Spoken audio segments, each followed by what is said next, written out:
Mon père violent m'a jeté dehors, à moitié nu, dans le froid de janvier en me disant « Tu ne mérites pas de vivre ». Après avoir cru les mensonges de ma sœur chérie à mon sujet, des années plus tard, le karma les a frappés de plein fouet.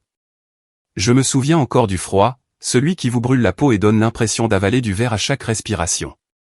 Janvier dans le Massachusetts ne pardonne pas.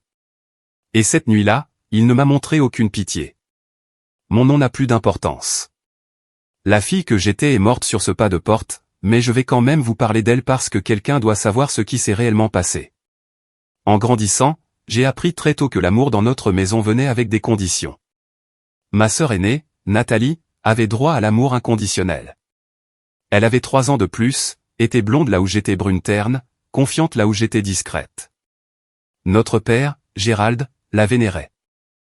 Notre mère, Patricia, suivait son exemple comme elle le faisait toujours, sa voix n'étant qu'un faible écho de ce qu'il décidait être la vérité. Gérald travaillait dans la gestion de construction, le genre d'homme qui croyait que le respect signifiait la peur. Ses mains étaient calleuses par des années de travail physique, et il n'hésitait pas à les utiliser pour se faire comprendre. Maman enseignait à l'école élémentaire, en 2e année, et l'ironie de sa douceur avec les enfants des autres tout en ignorant les bleus sur les siens ne m'a jamais échappé. J'avais 15 ans quand les choses ont vraiment empiré. Nathalie avait 18 ans, rentrée de son premier semestre à l'université de Boston, pleine d'histoires sur les fêtes, les garçons et la liberté. Elle avait toujours été jalouse de l'attention que je recevais de quiconque, même si j'en recevais à peine. Mais ce Noël-là, notre tante Lorraine m'avait offert un collier, un simple pendentif en argent, et m'avait dit que je lui rappelais elle-même à mon âge. Une petite chose, insignifiante vraiment. Nathalie la détestait. Les mensonges ont commencé petits. Un billet de 20 $ manquant dans le sac à main de maman que Nathalie a juré m'avoir vu prendre. Je ne l'avais pas fait. Papa l'a cru de toute façon, et j'ai perdu mon argent de poche pendant 2 mois. Ensuite, c'était une éraflure sur la voiture de Nathalie qu'elle a prétendu que j'avais faite avec mon vélo. Le vélo qui était dans le garage toute la semaine où elle a dit que c'était arrivé. Papa m'a fait payer la réparation avec l'argent de mes babysitting. Chaque mensonge s'ajoutait au précédent, créant une fondation de méfiance qui s'est transformée en quelque chose d'immuable. Maman me lançait parfois ses regards comme si elle voulait dire quelque chose, mais elle ne le faisait jamais. La peur la gardait silencieuse. Je comprends cela maintenant, bien que je ne le comprenais pas alors. La nuit où c'est arrivé a commencé comme n'importe quel autre vendredi. J'étais rentré de l'école vers 15 heures. J'avais fini mes devoirs et j'étais dans ma chambre en train de lire quand j'ai entendu Nathalie rentrer vers 18 heures. Elle était sortie avec ses amis du lycée, ceux qui étaient restés dans la région pour l'université. Le dîner était tendu. Papa était de mauvaise humeur parce qu'un projet au travail avait échoué. Il buvait plus que d'habitude, les canettes de bière s'empilant à côté de sa chaise. Nathalie continuait de me lancer ses regards à travers la table, quelque chose de calculateur dans ses yeux qui me nouait l'estomac. Après le dîner, je suis remonté à l'étage. Ma chambre était petite, à peine plus grande qu'un placard, mais c'était la mienne. Je venais de me changer pour mettre mes vêtements de nuit, un débardeur et un short, quand j'ai entendu crier d'en bas. Elle a fait quoi? La voix de papa a porté comme le tonnerre à travers les murs. Ma porte s'est ouverte avec fracas. Papa se tenait là, le visage violet de rage. Nathalie était juste derrière lui, des larmes coulant sur ses joues. Les larmes qui pouvaient toujours lui obtenir tout ce qu'elle voulait. Tu voles ta propre sœur? Il est entré dans la pièce si vite que j'ai à peine eu le temps de reculer contre le mur. Je n'ai rien volé. Ma voix est sortie plus aiguë que je ne le voulais, la peur la faisant trembler. L'ordinateur portable de Nathalie a disparu. Elle t'a vu dans sa chambre cet après-midi. Je n'étais pas dans sa chambre. Je suis rentré directement à la maison et je suis resté ici. Mais Nathalie sanglotait maintenant, sa voix se brisant alors qu'elle racontait son histoire. Comment elle avait laissé son ordinateur portable sur son bureau, comment elle était rentrée et l'avait trouvé disparu, comment elle m'avait vu sortir de sa chambre plus tôt. Chaque mot était un clou dans mon cercueil, et papa absorbait chacun d'eux comme une vérité évangélique. J'étais dans ma chambre. J'ai essayé de le contourner pour atteindre Nathalie, pour la forcer à me regarder et à dire la vérité, mais sa main a attrapé mon bras. La prise était meurtrissante, les doigts s'enfonçant si fort que je savais qu'il y aurait des marques. Tu es une voleuse et une menteuse. Papa, s'il te plaît. Je n'ai rien fait. Les larmes coulaient sur mon visage maintenant aussi. Mais les miennes ne comptaient pas. Elles n'avaient jamais compté. Maman est apparue dans l'embrasure de la porte, le visage pâle. Gérald, peut-être qu'on devrait en parler calmement. Ne t'en mêle pas, Patricia. Il ne l'a même pas regardé. Ses yeux étaient verrouillés sur moi, pleins de quelque chose que je n'avais jamais vu auparavant. Pas seulement de la colère. Du dégoût. De la haine, même. La voix de Nathalie était calme, presque douce. Elle a toujours été jalouse de moi. Papa, peut-être qu'elle a juste besoin d'aide. D'aide?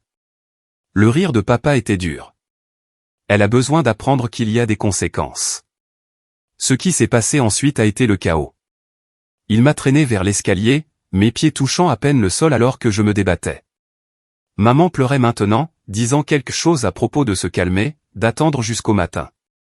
Mais sa voix était faible contre la fureur de papa. Tu veux agir comme une ordure?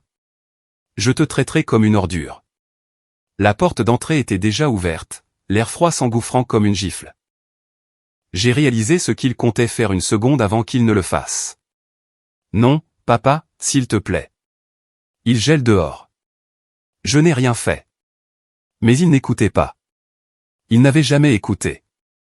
Sa main a percuté le côté de mon visage, un craquement net qui a fait tinter mes oreilles. Puis je tombais, heurtant les marches du perron assez fort pour couper mon souffle. Papa. Je me suis relevé précipitamment, essayant de rentrer à l'intérieur, mais il était déjà là, bloquant l'embrasure de la porte. Tu ne mérites pas de vivre sous mon toit. Tu ne mérites pas de vivre du tout. Les mots ont frappé plus fort que sa main. Derrière lui, Nathalie se tenait avec maman. Ses larmes avaient magiquement séché, le plus petit des sourires jouant au coin de sa bouche. La porte a claqué. J'ai entendu le verrou cliquer. J'ai martelé la porte jusqu'à ce que mes mains soient engourdies, hurlant jusqu'à ce que ma gorge soit à vif. Le quartier était calme, la plupart des gens étant déjà rentrés pour la nuit. Les quelques lumières que je pouvais voir aux autres fenêtres semblaient incroyablement lointaines. Mon téléphone était à l'intérieur. Mes chaussures étaient à l'intérieur. Tout sauf ce que je portais était à l'intérieur, et ce que je portais n'était pas suffisant, loin de là. Le froid m'a frappé par vagues. D'abord ma peau exposée, puis plus profondément, s'infiltrant dans mes os. J'ai essayé la porte à nouveau, puis je suis allé derrière, mais chaque entrée était verrouillée. Chaque fenêtre était sombre sauf celle de Nathalie. Je pouvais voir son ombre bouger là-haut, probablement en train de cacher son ordinateur portable dans un nouvel endroit pour pouvoir le trouver le lendemain et prouver que je l'avais volé.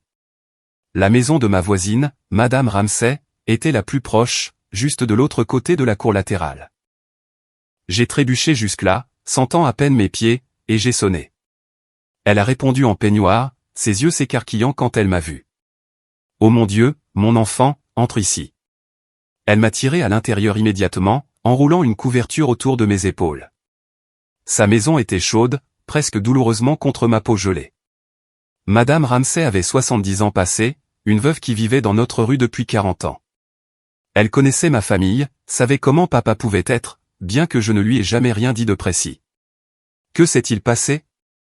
Elle était déjà au téléphone. À travers mes dents qui claquaient, je lui ai raconté, pas tout, mais assez. Elle a appelé la police tout en me préparant du thé chaud, son visage devenant plus inquiet à chaque mot. L'officier qui s'est présenté était jeune, probablement au milieu de la vingtaine, avec des yeux bienveillants qui me rappelaient mon professeur d'anglais de seconde. L'officier Davis a écouté mon histoire, a pris des photos des bleus qui se formaient déjà sur mon bras et de la marque sur mon visage, puis est allé de l'autre côté de la rue. J'ai regardé depuis la fenêtre de Madame Ramsay alors qu'il frappait à ma porte d'entrée. Papa a répondu, sa posture agressive même de loin. Ils ont parlé pendant plusieurs minutes, papa gesticulant avec colère, avant que l'officier ne revienne. Votre père dit que vous vous êtes enfui après qu'il vous a surpris en train de voler, a dit l'officier Davis. Il dit que vous avez des problèmes ces derniers temps, que vous mentez sur les membres de la famille. Sa voix était douce, mais je pouvais entendre le doute en dessous. Il est prêt à vous laisser revenir à l'intérieur si vous vous excusez. Le piège était parfait. Si je retournais, j'admettrais des mensonges que je n'avais jamais dits et des crimes que je n'avais jamais commis. Si je restais à l'écart, je serais une fugueuse, prouvant tout ce que Nathalie avait dit sur le fait que j'avais des problèmes. Je veux porter plainte. Ma voix m'a surprise par sa fermeté. Il m'a frappé. Il m'a jeté dehors au milieu de l'hiver en ne portant presque rien. Je veux que ce soit consigné. L'expression de l'officier Davis a changé, quelque chose comme du respect traversant son visage. Il a pris plus de notes, plus de photos, puis a passé quelques appels. Ce qui a suivi a été un flou d'appels téléphoniques, de travailleurs sociaux et de placements temporaires. J'ai passé cette nuit-là dans un centre de détention juvénile, non pas parce que j'avais fait quelque chose de mal, mais parce qu'il n'y avait nulle part ailleurs où me mettre dans un délai aussi court. L'ironie de finir dans une cellule de toute façon ne m'a pas échappé. Madame Ramsay m'a rendu visite le lendemain, apportant des vêtements qu'elle avait réussi à récupérer de chez moi d'une manière ou d'une autre. Elle m'a dit que papa avait essayé de convaincre la police que j'étais mentalement instable, que je m'étais blessé moi-même et avait inventé des histoires pour attirer l'attention. Nathalie l'avait soutenu, bien sûr. Maman n'avait rien dit du tout. Mais l'officier Davis avait tout documenté. Les bleus correspondaient à mon histoire, pas à la leur. La température cette nuit-là était tombée à -11 degrés. Un examen médical a confirmé les premiers stades de l'hypothermie. Leur version des faits ne résistait pas à l'examen. J'ai fini chez tante Lorraine, la sœur aînée de maman, qui vivait dans le Vermont. Elle avait quitté la maison à 18 ans pour s'éloigner du même genre d'environnement dans lequel maman était restée, et elle comprenait d'une manière à laquelle je ne m'attendais pas. Sa maison était petite mais chaleureuse, pleine de plantes et de livres, et du genre de calme qui semblait sûr au lieu de menaçant. Le processus juridique a pris des mois. Papa a essayé de se battre pour la garde, prétendant que j'avais été manipulé par tante Lorraine pour faire de fausses accusations. Nathalie a témoigné que j'avais toujours été une enfant difficile, jalouse et encline au drame. Maman était assise dans la salle d'audience et n'a rien dit. Son silence était en quelque sorte plus fort que leurs mensonges. Mais les preuves parlaient d'elles-mêmes. Le rapport de police, les dossiers médicaux, les photos, mon témoignage donnait calmement et clairement malgré mes mains tremblantes. Le juge a mis fin aux droits parentaux de papa et a accordé la garde complète à tante Lorraine. J'avais 16 ans à ce moment-là, et le soulagement ressemblait au fait de pouvoir enfin respirer. J'ai changé d'école, commencé une thérapie et commencé lentement à reconstruire quelque chose ressemblant à une vie. Tante Lorraine travaillait comme graphiste indépendante, ses horaires assez flexibles pour qu'elle puisse être là quand j'avais besoin d'elle. Elle n'a jamais insisté, jamais exigé de gratitude, fournissant juste un soutien constant pendant que je découvrais qui j'étais sans la peur comme compagne constante. Les premiers mois dans le Vermont étaient étranges. Je me réveillais au milieu de la nuit, le cœur battant, convaincu d'avoir entendu les pas de papa dans le couloir, mais c'était toujours juste la maison qui travaillait ou le chat de tante Lorraine qui rôdait. Elle m'avait offert ce chat, en fait un tigre gris nommé Smokey qui semblait sentir quand j'avais besoin de réconfort. Il se blottissait sur ma poitrine pendant les crises de panique, son ronronnement me ramenant d'une manière ou d'une autre à la réalité. L'école était un nouveau départ, mais les nouveaux départs sont plus difficiles qu'on ne le dit. La conseillère d'orientation de mon nouveau lycée connaissait ma situation, ayant été informée par les travailleurs sociaux. Elle prenait de mes nouvelles chaque semaine au début, s'assurant que je m'adaptais, que personne ne me causait d'ennui. Elle s'appelait Madame Patterson, et elle avait cette façon de vous regarder qui vous faisait sentir vu sans être scruté. J'ai rejoint le journal de l'école, me disant que l'écriture pourrait m'aider à tout traiter. Mon premier article portait sur les refuges pour animaux locaux sur et impersonnels. Mais mon rédacteur en chef, un élève de terminale nommé Cole qui portait des t-shirts de groupe et avait des opinions sur tout, a vu quelque chose dans mon écriture que je ne savais pas être là. Tu écris comme quelqu'un qui comprend la douleur, m'a-t-il dit un après-midi dans le bureau du journal. Pas d'une manière déprimante. Juste honnête. Vrai. Cole est devenu mon premier véritable ami dans le Vermont. Il n'a jamais posé de questions sur mon passé, semblant comprendre que je partagerais quand je serais prête. Au lieu de cela, il m'a présenté à son cercle, des enfants qui aimaient la musique et l'art et les conversations profondes sur des choses qui importaient. Ils m'ont accepté sans poser de questions, et lentement j'ai appris que tout le monde ne me ferait pas de mal si je les laissais s'approcher. Nathalie a essayé de me contacter une fois environ 6 mois après mon déménagement. Un long email plein d'excuses qui, d'une manière ou d'une autre, n'admettait jamais tout à fait ce qu'elle avait réellement fait. Elle a dit qu'elle avait été jalouse, que les choses avaient dérapé, qu'elle espérait que nous pourrions passer à autre chose. Le mot « désolé » apparaissait 7 fois. Une reconnaissance réelle de ces mensonges apparaissait 0 fois. J'ai montré l'email au docteur Morrison lors de notre séance suivante. Elle l'a lu attentivement, puis m'a regardé par-dessus ses lunettes. « Que veux-tu faire de ça ?» a-t-elle demandé. « Je ne sais pas. » Une partie de moi veut répondre, pour lui dire exactement ce qu'elle a fait et comment cela m'a affecté. Mais une autre partie veut juste l'effacer et faire comme s'il n'était jamais arrivé. Les deux réponses sont valables, a-t-elle dit. Que t'apporterait le fait de répondre? J'y ai pensé pendant longtemps. De la satisfaction? Peut-être la chance de lui faire comprendre? Et penses-tu qu'elle comprendrait? A demandé le docteur Morrison. Vraiment comprendre, si elle ne l'a pas déjà fait? C'était la question qui comptait. Nathalie avait vécu les mêmes événements que moi. Elle savait ce qu'elle avait fait, savait ce que papa avait fait en réponse. Si elle ne pouvait toujours pas l'admettre clairement, aucun mot de ma part ne changerait cela. J'ai bloqué son email et je suis passé à autre chose. L'année de première a apporté de nouveaux défis. Des cours avancés qui m'ont poussé académiquement d'une manière dont j'avais besoin.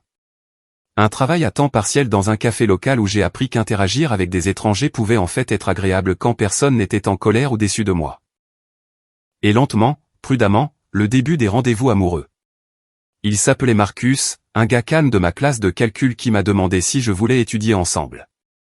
Les sessions d'études se sont transformées en rendez-vous café, qui se sont transformées en vrais rendez-vous. Il était doux et patient, n'a jamais insisté pour plus que ce que j'étais prête à donner. Nous avons duré environ 4 mois avant de convenir mutuellement que nous étions mieux en tant qu'amis. Mais cette relation m'a appris quelque chose d'important, je pouvais confier mon cœur à quelqu'un et survivre même si ça ne marchait pas. Tante Lorraine a regardé tout cela avec une approbation silencieuse.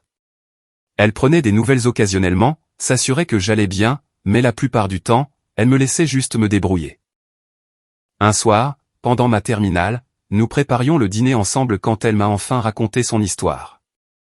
Ton grand-père ressemblait beaucoup à Gérald, a-t-elle dit, coupant des légumes avec une aisance habituelle. Méchant quand il buvait, méchant quand il ne buvait pas.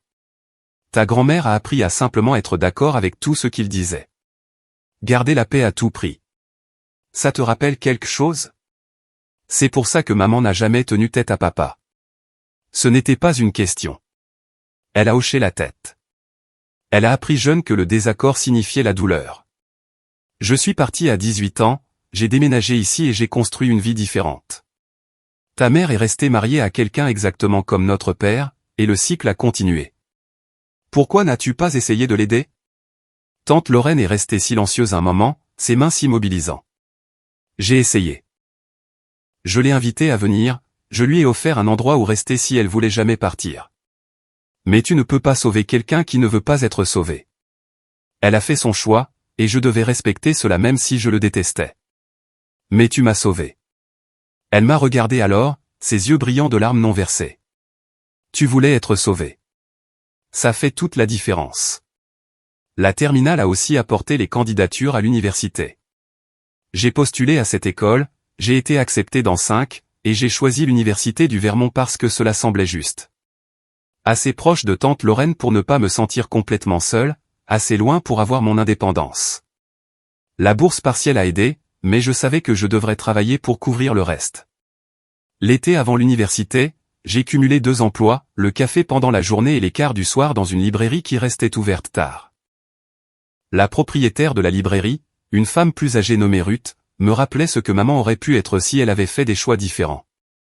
Forte, indépendante, n'ayant pas peur de dire ce qu'elle pensait. Tu vas faire de grandes choses, m'a dit Ruth lors d'un de nos quarts de soir tranquilles. Je le vois. Tu as cette détermination qui vient du fait d'avoir survécu à quelque chose qui aurait dû te briser. Le lycée a été dur. La nouvelle école était plus grande, plus impersonnelle, ce qui était à la fois bon et mauvais. Bon parce que personne ne connaissait mon histoire. Mauvais parce que se faire des amis quand on est plein de méfiance et de traumatisme n'est pas facile. Mais j'avais un avantage que je n'avais jamais eu auparavant, une thérapie qui aidait vraiment. Ma thérapeute, le docteur Morrison, était une femme dans la cinquantaine qui avait travaillé avec des victimes de traumatisme pendant des décennies. Elle m'a appris que ce qui s'était passé n'était pas de ma faute. Que les choix de Nathalie étaient les siens. Que la violence de papa venait de quelque chose de brisé en lui, pas de quelque chose qui n'allait pas chez moi. Lentement, douloureusement, j'ai commencé à la croire. J'ai obtenu mon diplôme de fin d'études secondaires avec mention, je suis entré à l'université du Vermont avec une bourse partielle, et j'ai travaillé à temps partiel dans une librairie pour couvrir le reste.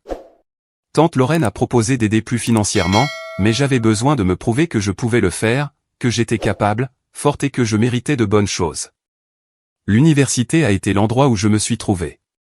Majeur en psychologie avec une mineure en travail social.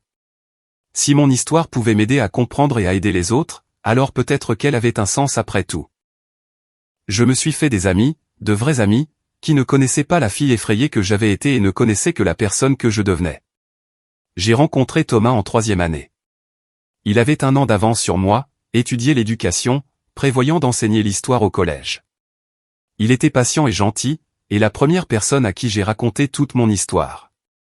Il a écouté sans juger, m'a tenu pendant que je pleurais, et ne m'a jamais traité une seule fois comme si j'étais endommagé. Nous nous sommes mariés l'été après mon diplôme, une petite cérémonie chez tante Lorraine avec des amis qui étaient devenus ma famille choisie. Maman a envoyé une carte sans adresse de retour. Papa et Nathalie n'ont rien envoyé, ce qui était bien. Mieux que bien, en fait.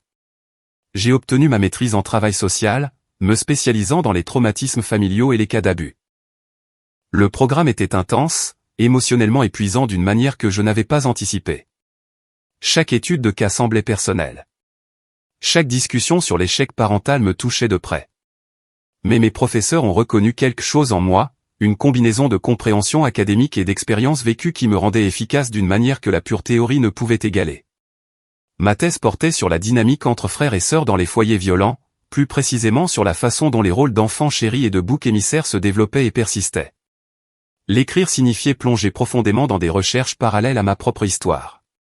J'ai interviewé des dizaines d'adultes qui avaient été des boucs émissaires étant enfants, et entendre leurs histoires était à la fois validant et déchirant. Je n'étais pas seul dans ce que j'avais vécu. Nous étions des milliers à porter des cicatrices similaires, à reconstruire des vies similaires. Thomas a obtenu son poste d'enseignant dans un collège à Burlington pendant mon dernier semestre d'études supérieures. Il y avait fait son stage l'année précédente, et il l'avait assez aimé pour créer un poste quand un s'est libéré. Le regarder avec ses élèves me rappelait pourquoi j'étais tombée amoureuse de lui. Il avait cette capacité à voir le potentiel chez les enfants que d'autres négligeaient, à atteindre ceux qui se sentaient invisibles. « Tu fais la même chose », m'a-t-il dit un soir après que j'ai exprimé mon admiration pour son enseignement. « Tu vois les gens. Tu les vois vraiment. C'est l'une de tes meilleures qualités. » Peut-être que survivre à ce que j'avais survécu m'avait donné cela. Quand vous avez été invisible dans votre propre maison, rejeté et non cru, vous apprenez à reconnaître ce sentiment chez les autres. Vous apprenez à être la personne dont vous aviez besoin à l'époque. Nous avons acheté une petite maison avec un jardin environ 1 an après que j'ai terminé ma maîtrise. C'était une maison à rénover, le genre d'endroit qui avait besoin de travail mais qui avait de bonnes bases, comme le disait l'agent immobilier. Thomas et moi avons passé des week-ends à peindre des pièces, à refaire les planchers, à la faire nôtre petit à petit. Chaque clou que nous enfoncions semblait être la preuve que nous construisions quelque chose de solide et de réel. Scout est venu du refuge pour animaux local, un croisé de 3 ans qui avait été ramené 2 fois pour être trop énergique. Nous l'avons ramené à la maison un samedi, et il a immédiatement revendiqué le coin ensoleillé de notre salon comme le sien. Son énergie n'était pas un problème pour nous. Nous l'emmenions faire de longues randonnées à travers les montagnes, jouions à rapporter jusqu'à ce qu'il s'épuise enfin, et il nous récompensait avec un amour inconditionnel qui ne demandait rien en retour. Les premières années de ma carrière au sein des services de protection de l'enfance ont été les plus dures. Chaque cas impliquant des abus parentaux semblait personnel, et j'ai dû apprendre à maintenir des limites qui protégeaient ma propre santé mentale. Ma superviseure, une femme nommée Janet qui était dans le domaine depuis 20 ans, m'a prise sous son aile. « Tu ne peux pas tous les sauver », m'a-t-elle dit après un cas particulièrement difficile où nous avions dû retirer 3 enfants de leur foyer. Mais tu peux t'assurer que chacun d'eux se sent entendu et cru. Parfois, c'est suffisant. J'ai appris à célébrer les petites victoires. L'adolescent qui s'est enfin ouvert sur sa vie à la maison. Le petit garçon qui a arrêté de tressaillir quand les adultes élevaient la voix. La sœur qui a appris qu'elle n'était pas responsable de la sécurité de son frère, que les adultes devaient gérer les problèmes d'adultes. Chacun comptait, même si la vue d'ensemble restait compliquée. Thomas et moi avons construit des routines qui sont devenues notre fondation. Les crêpes du dimanche matin où nous planifions notre semaine. Les promenades du soir avec Scout où nous décompressions de nos journées. Les dîners mensuels avec tante Lorraine, où nous jouions à des jeux de société et où elle racontait des histoires embarrassantes sur mes années d'adolescence que je trouvais maintenant drôles au lieu de mortifiantes. Nous parlions d'avoir des enfants un jour, mais nous n'étions pas pressés. Nous étions encore jeunes, en train de comprendre les choses, en train de guérir d'une manière qui prenait du temps. Je m'inquiétais parfois de savoir si je serais une bonne mère. Si le cycle de dysfonctionnement pourrait d'une manière ou d'une autre continuer à travers moi, même si j'avais travaillé si dur pour le briser. Tu le brises déjà, m'assurait Thomas. Chaque jour, tu aides des enfants qui te rappellent toi-même. Chaque fois que tu choisis la gentillesse plutôt que la cruauté, la communication plutôt que le silence. Tu n'es rien comme tes parents. Pourtant, la peur persistait. Et si j'avais un tempérament enfoui quelque part profondément? Et si je répétais le schéma de maman de choisir la paix plutôt que la protection? C'étaient des questions que le docteur Morrison et moi explorions lors de séances de thérapie continue, même des années après avoir quitté la maison. 8 ans ont passé. De bonnes années, pleines du genre de bonheur ordinaire que je ne m'attendais jamais à avoir.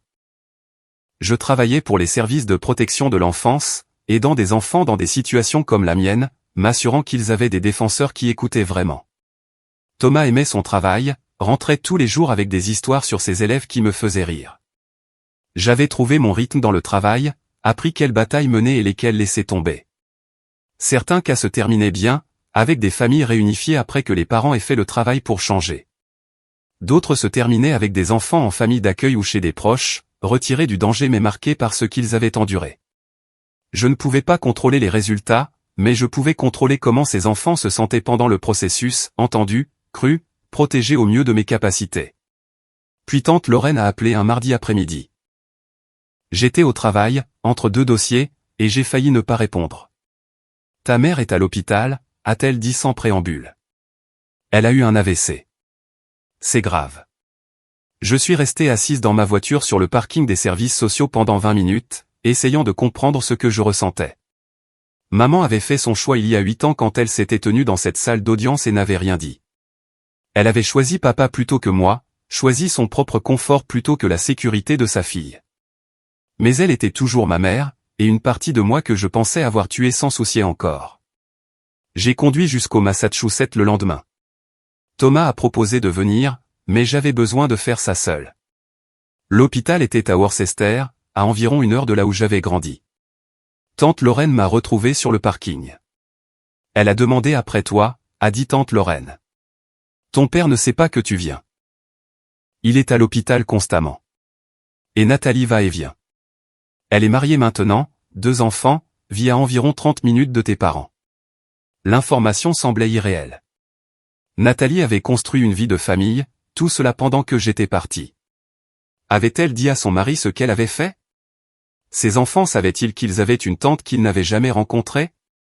Maman avait l'air petite dans le lit d'hôpital, des machines bipant autour d'elle, un côté de son visage affaissé par l'AVC. Elle n'avait que 52 ans mais en paraissait 70, usée par des décennies de subordination à la colère de papa. Ses yeux se sont ouverts quand je me suis assise. La reconnaissance a traversé la moitié fonctionnelle de son visage. Salut, maman. Je ne savais pas quoi dire d'autre. Elle a essayé de parler, mais les mots sont sortis pâteux, difficiles à comprendre. Je me suis penché plus près et j'ai peu à peu déchiffré ce qu'elle essayait de dire. Désolé. Si désolé.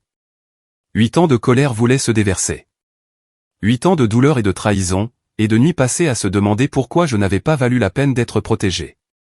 Mais en la regardant, diminuée et luttant, j'ai trouvé que je n'avais plus l'énergie pour ça. Je sais, ai-je dit. Et peut-être que je le savais. La porte s'est ouverte. Papa est entré portant du café et s'est figé quand il m'a vu. Il avait vieilli aussi, ses cheveux presque complètement gris, son visage ridé et plus dur que dans mes souvenirs. Pendant un moment, nous nous sommes juste regardés. Et j'ai réalisé quelque chose d'étrange, je n'avais plus peur. Il n'était qu'un homme, plus vieux et plus petit que le monstre de mes souvenirs. Qu'est-ce que tu fais ici? Sa voix avait le même tranchant, mais elle ne coupait plus comme avant. Tante Lorraine m'a dit pour maman. Je suis venu la voir. Tu n'as aucun droit. Gérald, arrête. La voix de maman était faible mais assez claire. Laisse-la rester. Quelque chose est passé sur le visage de papa. Quelque chose comme de la confusion. Peut-être qu'il n'était plus habitué à ce que maman ait des opinions. Ou peut-être que l'AVC avait changé plus que juste sa parole. Je suis resté 1 heure, faisant une petite conversation gênée avec maman tandis que papa était assis dans le coin à me fusiller du regard. Quand je suis parti, tante Lorraine m'a raccompagné à ma voiture. Elle est différente depuis l'AVC, m'a-t-elle dit. Comme si quelque chose s'était débloqué dans son cerveau et qu'elle pouvait enfin voir les choses clairement. Elle m'a parlé de cette nuit-là, de tout ça. A dit qu'elle aurait dû l'arrêter. Ouais, elle aurait dû. Les mots sont sortis plats. J'avais fini de protéger les gens de la vérité de leur propre choix. J'ai rendu visite 2 autres fois cette semaine-là, chronométrant toujours pour quand papa était au travail ou faisait des courses. La parole de maman s'améliorait légèrement chaque jour, et avec elle venaient des aveux. Comment elle avait su que Nathalie mentait? Comment elle avait eu trop peur de tenir tête à papa? Comment elle s'était dit que j'étais mieux avec tante Lorraine de toute façon, parce qu'au moins là, j'étais en sécurité. Lors de ma dernière visite avant de rentrer dans le Vermont, maman m'a dit quelque chose qui a tout changé. L'ordinateur portable de Nathalie, a-t-elle dit, chaque mot prudent et délibéré. Il était dans sa voiture tout le temps. Elle savait qu'elle voulait que tu partes. Je m'en doutais, mais l'entendre confirmer était différent. Maman avait su la vérité dans les jours suivant mon départ, et elle n'avait quand même rien dit au tribunal. M'avait quand même laissé croire que j'étais le problème. Pourquoi me le dire maintenant, ai-je demandé. Parce que je meurs, a-t-elle dit simplement. Les médecins ne pensent pas que je quitterai cet hôpital, et je ne peux pas mourir sans te dire la vérité. La finalité de la chose m'a frappé plus fort que je ne m'y attendais. Maman avait été un fantôme dans ma vie pendant 8 ans, présente seulement dans des pensées occasionnelles et des questions persistantes. Mais savoir qu'elle mourait réellement a fait remonter des sentiments que je pensais avoir enterrés. As-tu jamais essayé de me trouver, ai-je demandé. Après le procès, après que tu as déménagé. Elle a secoué la tête légèrement, le mouvement difficile. Ton père ne l'aurait pas permis, et j'étais trop faible pour aller contre lui. Même après que tu as su la vérité sur Nathalie. Surtout à ce moment-là. Admettre que je savais aurait signifié admettre que je t'avais failli 2 fois. Une fois quand je l'ai laissé te jeter dehors, et encore quand je n'ai rien dit au tribunal. Des larmes coulaient des coins de ses yeux. Je me suis dit que tu étais mieux sans moi. Que Lorraine pouvait te donner ce que je ne pouvais pas, elle n'avait pas tort sur cette dernière partie. Tante Lorraine m'avait donné la sécurité, le soutien, l'amour inconditionnel, des choses que maman avait été incapable de fournir tant qu'elle était sous le contrôle de papa. Mais l'admettre n'a pas apporté la satisfaction que j'avais autrefois imaginée. C'était juste triste. Ce gâchis de ce qui aurait pu être. Je te pardonne, ai-je dit, me surprenant moi-même. Pas pour lui, pas pour Nathalie, mais pour toi. Pour que tu puisses laisser partir cette culpabilité. L'expression de maman s'est effondrée, soulagement et chagrin se mélangeant. Nous sommes restés assis en silence pendant un moment, nous tenant la main, le bip des machines marquant le temps. Il y avait plus à dire, des années de conversation que nous n'aurions jamais. Mais cela semblait suffisant. Une petite quantité de paix avant la fin. Quand je suis parti ce jour-là, je savais que ce serait la dernière fois que je la verrais vivante. Papa attendait sur le parking, appuyé contre son camion, les bras croisés. Il avait l'air plus vieux dans la lumière crue du soleil, presque fragile malgré sa taille. Elle t'a tout dit. Sa voix était plate, épuisée. Elle m'en a dit assez. Nathalie a menti. Je le sais maintenant. Je le sais depuis un moment en fait. Il a changé de pied d'appui, ne me regardant pas tout à fait. Ta mère me l'a fait voir. N'arrêtez pas d'en parler après ton départ, mais j'étais trop têtu pour admettre que j'avais tort. Des excuses planaient dans l'air entre nous, mais il ne pouvait pas tout à fait se résoudre à dire les mots. Ne savait probablement même pas comment. Les hommes comme papa ne s'excusaient pas. Ils trouvaient des excuses, justifiaient leurs actions, blâmaient les circonstances ou d'autres personnes. Prendre l'entière responsabilité était au-dessus de leurs forces. J'espère que tu as une belle vie, a-t-il dit finalement, malgré tout. Ce n'était pas des excuses, mais c'était quelque chose. Peut-être le plus proche qu'il pouvait obtenir de la reconnaissance de ce qu'il avait fait. J'ai hoché la tête une fois et j'ai marché vers ma voiture, le laissant debout là sur le parking d'un hôpital où sa femme mourait et sa fille restante était trop occupée par sa propre vie pour visiter régulièrement. Elle avait raison. Maman a eu un autre AVC massif 2 jours après mon retour à la maison. Elle est morte avant que je puisse retourner dans le Massachusetts. Les funérailles étaient petites. Papa s'était aliéné la plupart de leurs amis au fil des ans avec son comportement contrôlant. Quelques cousins se sont présentés, quelques voisins, quelques anciens collègues enseignants de maman. Nathalie était là avec son mari et ses enfants, jouant parfaitement la fille en deuil. Je me tenais au fond de l'église, la regardant pleurer de jolies larmes et accepter les condoléances, et je ne ressentais rien. Thomas se tenait à côté de moi, sa main chaude dans la mienne, un rappel que j'avais construit quelque chose de vrai et de bon loin de tout ça. Après le service, Nathalie s'est approchée de moi. De près, je pouvais voir les fissures dans sa façade parfaite. Des cernes sous un maquillage expertement appliqué. Une tension autour de sa bouche que le maquillage ne pouvait cacher. « C'est bon de te voir », a-t-elle dit, comme si nous étions de vieilles amies qui s'étaient perdues de vue. « Vraiment ?» Son sourire a vacillé. « J'ai pensé à te contacter tellement de fois. Je n'ai juste jamais su quoi dire. » Et la vérité ? J'ai gardé ma voix basse, consciente de ces enfants jouant à proximité. Et admettre ce que tu as fait ? C'était il y a longtemps. Nous étions des enfants. Ne pouvons-nous pas passer à autre chose ? L'audace m'a stupéfaite. Tu as détruit ma vie. Tu as menti et m'as fait jeter hors de chez moi au milieu de l'hiver. J'aurais pu mourir. Ce n'était pas de ma faute. Papa était celui qui... Tu as allumé la mèche, Nathalie. Tout ce qui est arrivé venait de tes mensonges. Son mari nous regardait maintenant, la confusion sur son visage. Nathalie a baissé sa voix encore plus. S'il te plaît, ne fais pas ça ici. Mes enfants ne savent rien de tout ça. Je suis sûr qu'ils ne savent pas. Je suis sûr que ton mari ne sait pas non plus. Je l'ai regardé pendant un long moment, cette étrangère qui partageait mes gènes mais rien d'autre. Tu devrais leur dire avant que quelqu'un d'autre ne le fasse. Je suis parti, Thomas me suivant, et je ne me suis pas retourné. Nous sommes rentrés dans le Vermont ce soir-là, et je me sentais plus légère que je ne l'avais été depuis des années, comme si j'avais enfin posé quelque chose de lourd que je portais. Un mois plus tard, papa a appelé. J'ai failli ne pas répondre, mais la curiosité l'a emporté. J'ai besoin de ton aide. Sa voix semblait plus vieille au téléphone, moins certaine. Pourquoi ? La maison. Ta mère avait l'hypothèque à son nom. L'assurance ne couvre pas tout. Je ne peux pas me permettre de la garder tout seul. La maison dont j'avais été jeté. La maison devant laquelle j'avais failli mourir. La maison qui ne contenait que de mauvais souvenirs. Il voulait mon aide pour la garder. Ça a l'air difficile, ai-je dit. Tu es de la famille. Tu devrais aider. Le rire m'a échappé avant que je puisse l'arrêter. De la famille ? Tu m'as dit que je ne méritais pas de vivre. C'étaient tes mots exacts. Silence à l'autre bout. Puis tu as dit que j'avais volé. Je n'ai rien volé. Nathalie a menti. Et tu l'as cru parce que c'était plus facile que d'admettre que ton enfant chéri était cruel. 8 ans de thérapie m'avaient appris à dire ma vérité calmement, sans l'émotion qui m'étouffait autrefois. Maman me l'a dit avant de mourir. Elle savait que l'ordinateur portable était dans la voiture de Nathalie tout le temps. Plus de silence.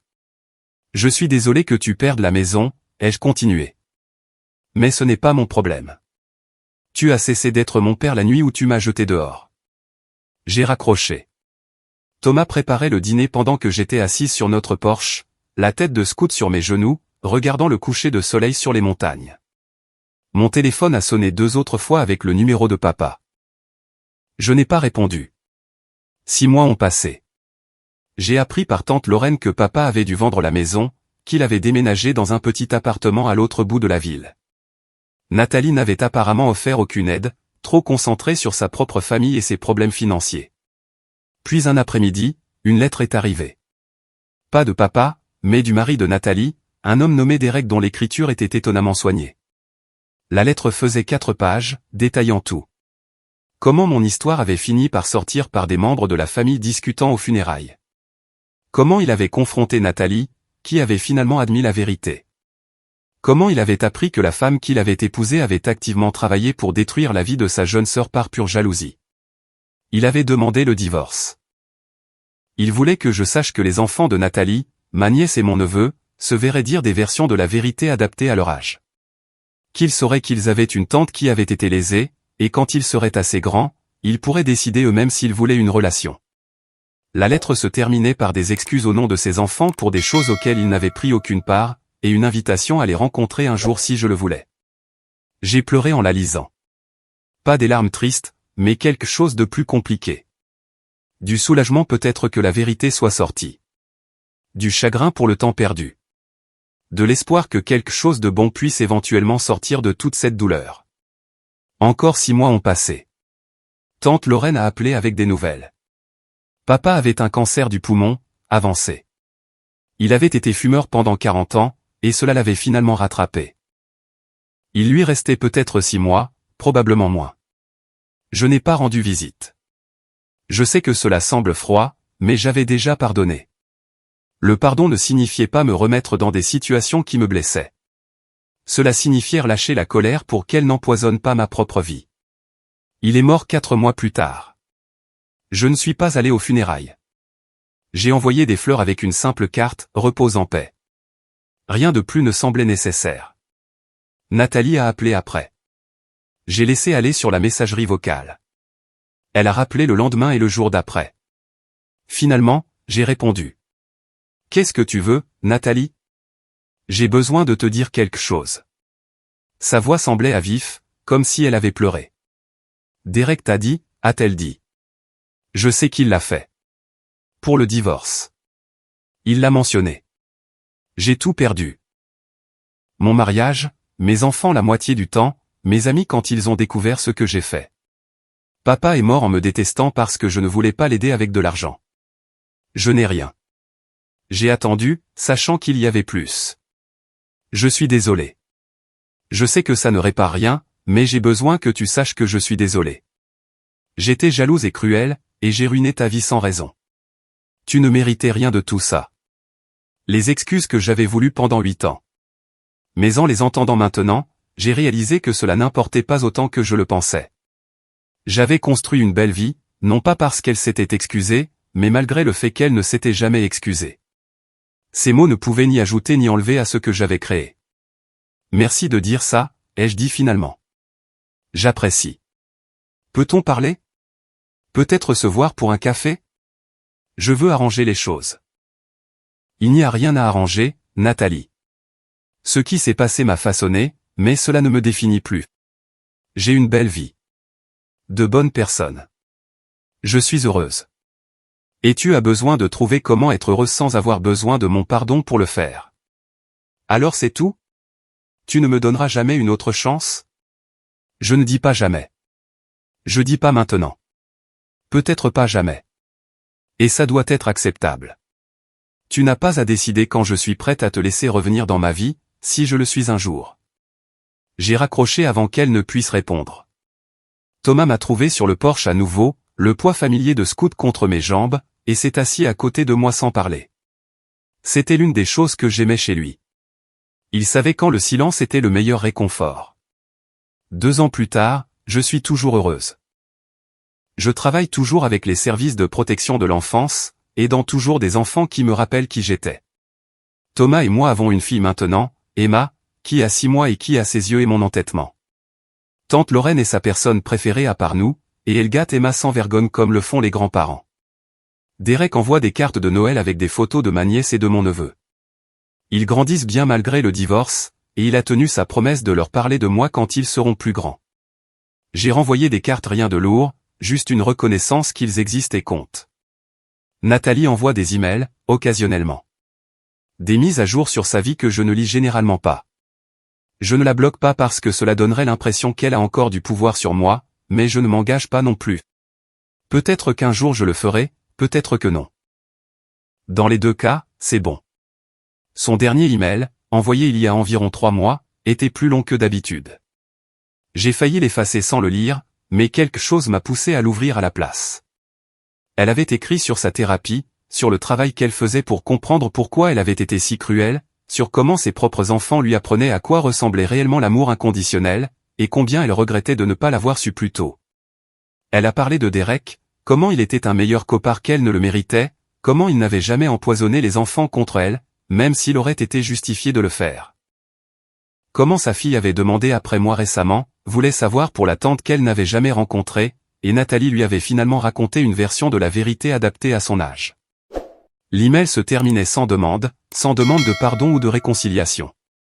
Juste une mise à jour, le genre que vous pourriez envoyer à un parent éloigné avec qui vous vouliez rester vaguement connecté.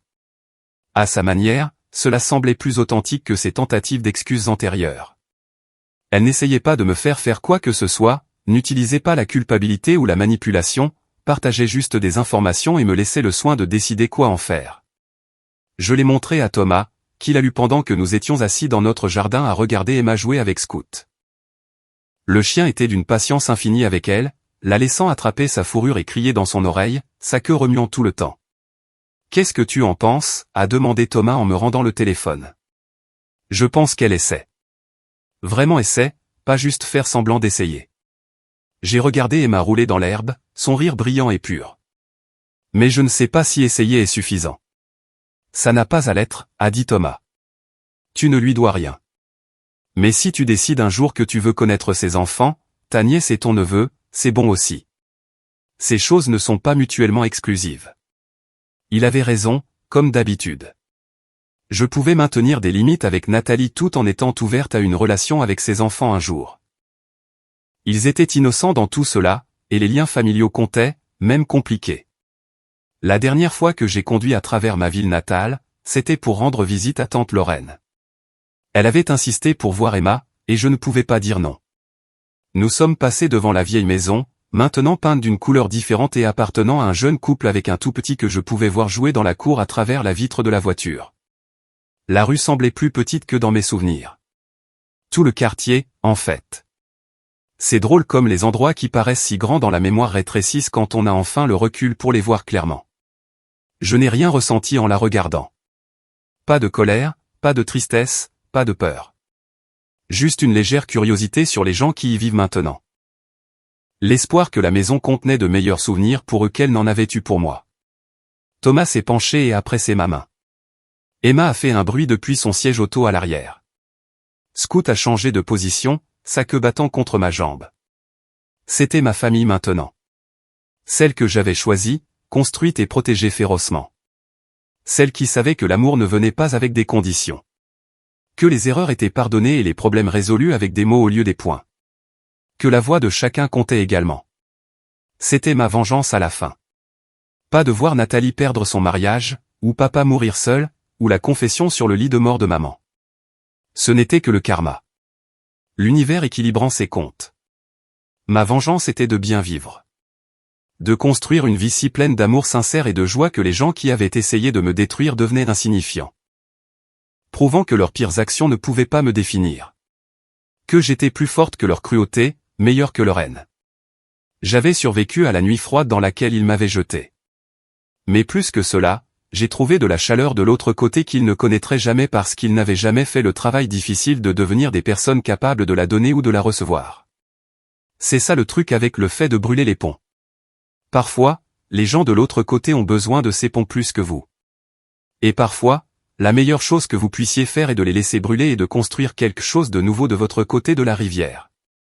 Je m'endors chaque nuit à côté d'un homme qui m'aime. Je me réveille chaque matin avec une fille qui a besoin de moi. Je passe mes journées à aider des enfants qui méritent des défenseurs. Ma vie est pleine, riche et mienne. Et c'est toute la vengeance dont j'ai jamais eu besoin.